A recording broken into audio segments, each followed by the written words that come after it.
ऊंचा शॉट, अब the top she goes. इस मरतबा ड्राइव करने के कवर्स में आउटसाइड एज लगा और गेंद फ्लाई करती हुई स्क्वायर थर्ड मैन से बाहर, 4 रन्स। इस वक्त रन्स की अहमियत है, चाहे वो कैसे भी आए। ये देखें, ड्राइव कर रहे थे कवर्स में, आउटसाइड एज लिया बैट का गेंद ने और ट्रेवल कर गई गली के ऊपर से 4 रन्स के लिए।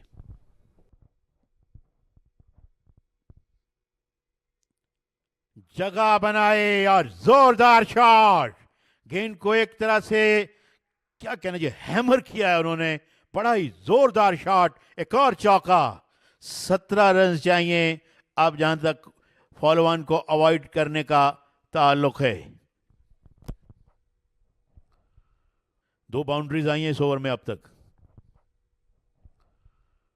और इस मरतबा गेंद को विकेट कीपर के ऊपर से स्कूप करने में कामयाब हुए। एक आध टप्पा लगा बाउंड्री से पहले, एक और चौका, तीसरा लगातार चौका। और एबटाबाद में बहुत कुछ होता हुआ। पिछले ओवर में 2 लगातार विकेट्स। हाँ, वाओ, एडवेंचरस, इनोवेटिव, इम्प्रोवाइजेशन, कुछ भी कहिए इसके लिए। समीन गुल सब कुछ कर रहे हैं यहां। जी बिल्कुल, समीन गुल के बल्ले से एक और बाउंड्री और अटैक कर रहे हैं हुनैन शाह पर।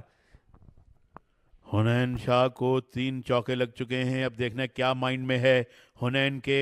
और समीन का तो इरादा मुझे लग रहा है फिर चौका छक्का लगाने का होगा। लेकिन let's see what Hunain Shah comes up with. हमसे दूर दौड़ रहे हैं हुनैन।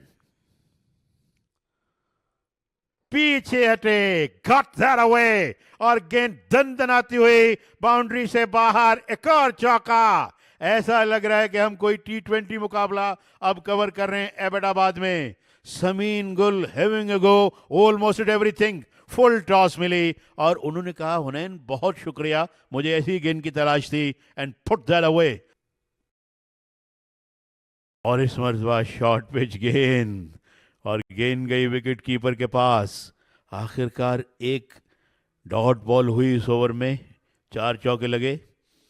और हमारे व्यूवर्स को बताते चलें कि जो टेस्ट मैच में फॉलो ऑन का मार्जिन है वो 200 रन होता है।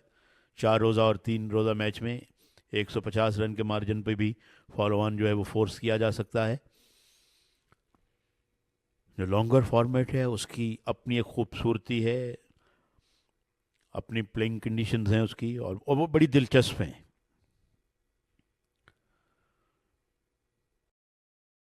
इस ओवर की आखिरी गेंद होगी अगर वाइड, नो या डेड बॉल ना हो। 16 रन्स अब तक इस ओवर में बने हैं। समीन का जोरदार शॉट और गेंद डीप एक्स्ट्रा कवर पे बाहर, छक्का। There we go, जबरदस्त बैटिंग का मुजाहिरा। 22 रन हुनैन शाह के इस ओवर में समीन गुल ने बनाए और फाटा 280 पे 9। ये देखें, ऑफ स्टंप से बाहर, कोई हाफ मेजर्स नहीं, कोई होल्डिंग बैक नहीं, खूबसूरत बैटिंग। अब सिर्फ 3 रन चाहिए